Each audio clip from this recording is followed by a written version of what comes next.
Hello everyone. Good morning, good evening, namaste. I hope everyone is doing well. I'm back with another video, and today we will try to understand and learn how to collect debugs from Cisco routers. One of my subscriber requested for it, so I have the content ready. So let's see how we can collect debugs from a Cisco router. This is applicable for Cisco Voice Gateway and Cube as well. So before we collect Cisco the debugs from Cisco router, so there are few commands that we have to run on the Cisco router or voice gateway before actually running the debug commands, the applicable or the appropriate debug commands. So if you see my screen, these are the commands that you have to run when you are trying to collect the debug on router's buffer. Whenever you are trying, which is the usual way everyone uses the router's buffer to collect the debugs. There is a another way as well, which we will see at the end of the video, where you can send the logs to a syslog server directly, but that's another way. Here we will collect the debugs into a Cisco router's buffer, right? So these are the commands that we have to run before we actually run the appropriate debug commands. So please note down these commands. I will try to put these commands in description as well. So and let's try to understand very briefly what is the meaning of this commands. So service timestamp, debug, date time, local time, milliseconds. MSEC is millisecond. This ensures that local router time is written in all the debugs with millisecond accuracy. Okay. Now logging buffered the size. So here we are telling the router that the buffer size is this, which is as of now is 10 MB. So this is describing the buffer size of the router. No logging console. By default, the router sends the debugs to the console and we are disabling it. No logging monitor. Again, here we are disabling the router to send the debugs to the monitoring session, which is telnet or SSH. So we are disabling it. Default logging rate limit.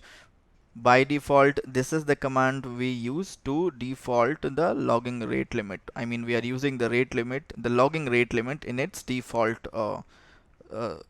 scenario, and same goes for queue limit. So just remember these commands and try to understand the meanings. I have this in PPT. You can pause the video and go through it once. Service sequence number. This command writes the sequence number of the debug in the line, and this is very important when you are using a syslog server to collect the debugs, because it writes the line number in sequence. So if you are collecting the debug in a syslog server and if any line number is missing, that will let us know that a debug line has been missing from the output. Right? So that's very important. Service sequence number. Now after entering this commands, what you have to do is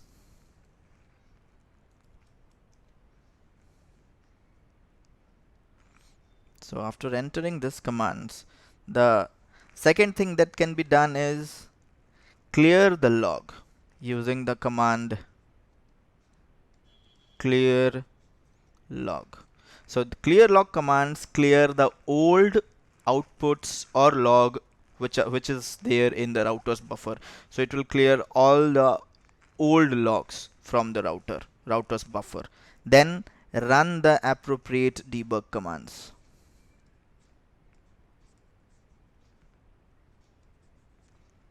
Debug commands. Then reproduce the issue.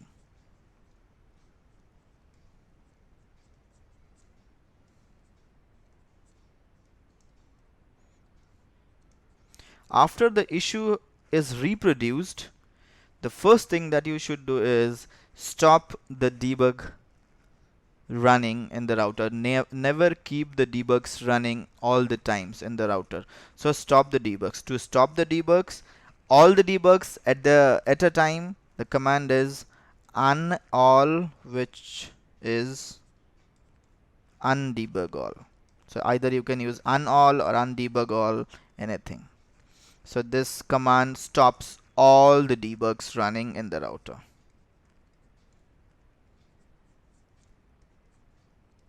All the debugs. Now, since we are collecting the debug output in router's buffer, what we have to do is, and we have cleared all the old logs from the router, just run the command show log and keep on pressing space bar until you reach the end of the file. So show log, enter space bar, or you will be able to see all the outputs collected for those debug commands. All the outputs will be visible. Now once you reach the end of the file, what you have to do is, in a putty, so this is a blank putty session, we don't have anything, but when you do a show log and all the debugs, you will be able to see all the outputs collected by running those debug commands, the appropriate debug commands that we have used. Right click, copy all to clipboard. This is kind of control C, that this acts as a control C. Copy all to clipboard, and after you do a copy all to clipboard, go to your notepad file, just do a control V, whatever outputs will be there, you will be able to see them here, and then you can analyze it. So this is one way to collect the debug output in the router's buffer. Okay. So just to summarize, run this commands, clear the log, run the debug commands, reproduce the issue, stop the debugs, then do a show log, go to in the same putty session, just do a copy all to clipboard and paste all the output in a notepad++ file. So this way you can collect the debugs. The second way is directly into the notepad file. You can send all the output generated or collected via those debug files, or when you do a show log, you don't have to do copy all to clipboard and then control V in a notepad file. You can send all the outputs directly to a notepad file. How it can be done? So all the steps remains the same here.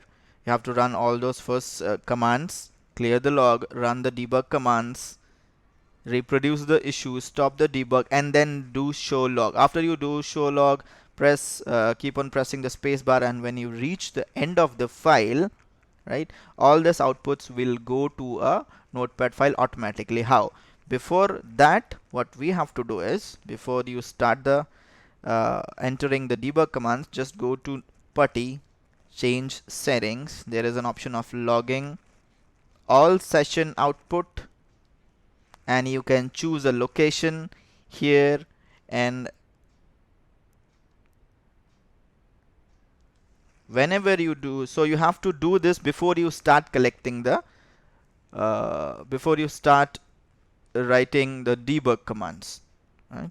So as soon as you do a show log, all the outputs generated after giving the show log command will go to this notepad file in this location automatically. You don't have to do copy all to clipboard and control V. You can directly go to this notepad file under this location, open it, and it will have all the outputs generated by show log.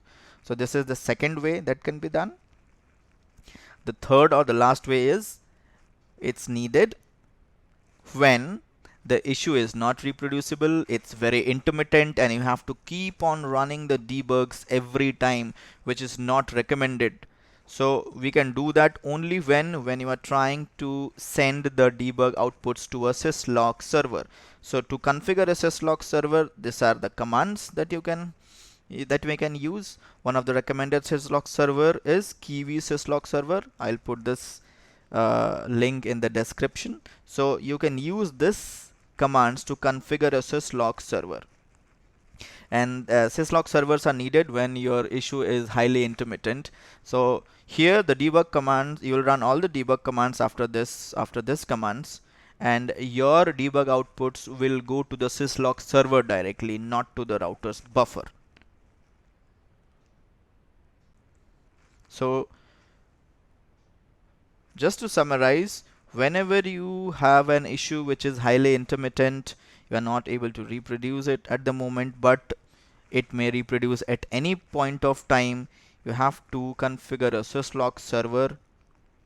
Kiwi syslog server is one of the best syslog servers that I have used when I was in TAC. So use this command in the Cisco router to, sorry guys. So use this command to configure syslog server in a Cisco router. The Kiwi syslog server can be installed in your laptop or a desktop, and we have to give the IP address of that desktop or laptop. After configuring this commands, just run the debugs, and now outputs generated by those debug commands will go to the syslog server, which can be your desktop or laptop directly. It will not impact the router buffer.